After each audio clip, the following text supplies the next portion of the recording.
Assalamualaikum warahmatullahi wabarakatuh. Kembali lagi dengan saya Salma Kocariska dengan NIM 221330022 kelas KPI 4A. Video ini saya buat untuk memenuhi tugas learning journal mingguan saya pada mata kuliah penulisan berita dan artikel yang diampu oleh Bapak Dr. Adi Kusuma SIKOM MSI.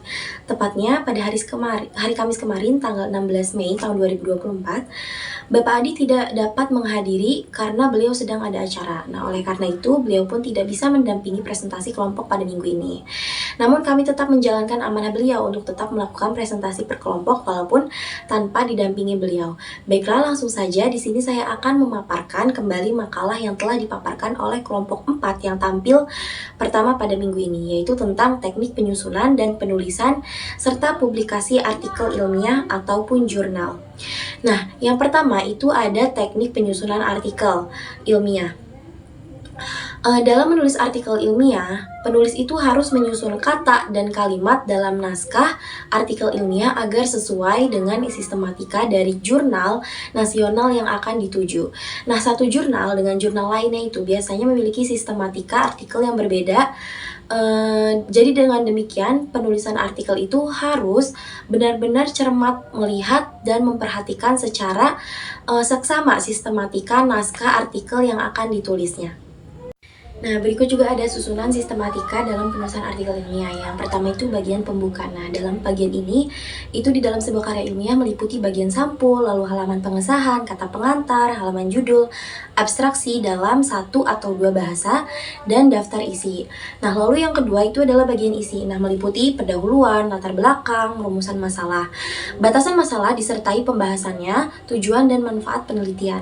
Lalu yang ketiga yaitu pembahasan. Nah, dalam pembahasan ini juga harus dijelaskan dengan rinci dengan memperhatikan kaidah ilmiah dengan menggunakan kata baku yang sesuai dengan aturannya yang memenuhi unsur keilmiahan di dalamnya.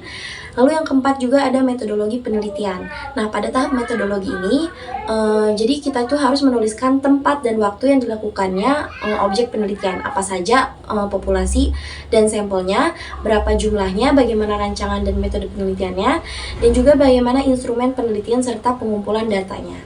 Yang kelima itu adalah hasil penelitian. Nah, pada bagian ini, penulis itu harus menyertakan juga jabaran variabel di dalam penulisan. Bagaimana hasilnya, pengajuan hipotesisnya, lalu tanggapan dari diskusi penelitian, dan juga memberikan pandangan teoritis dari hasil yang diperoleh. Kemudian, beri kesimpulan nih mengenai apa yang kamu dapatkan dari hasil penelitian tersebut.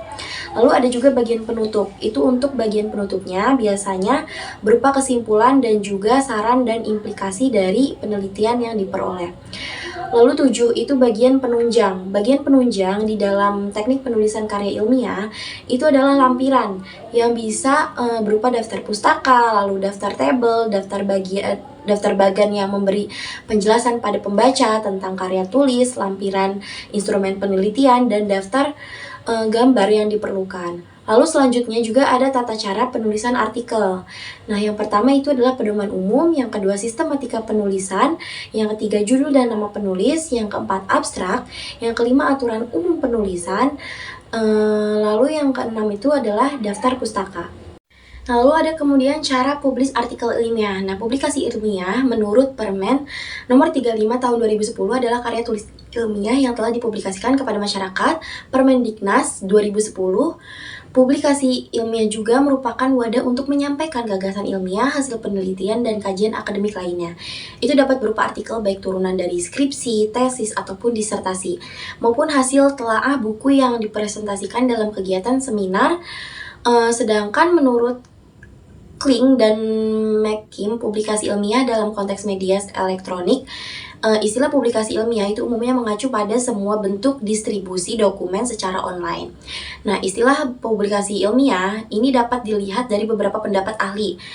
Dapat dipahami bahwa publikasi ilmiah itu adalah proses untuk menyampaikan informasi ilmiah yang diperoleh oleh seorang peneliti melalui proses ilmiah kepada masyarakat baik secara online maupun secara langsung.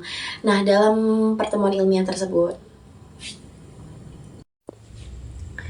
mungkin learning journal ini cukup sampai di sini. Kurang lebihnya saya mohon maaf. Wabillahi taufiq walhidayah. Wassalamualaikum warahmatullahi wabarakatuh.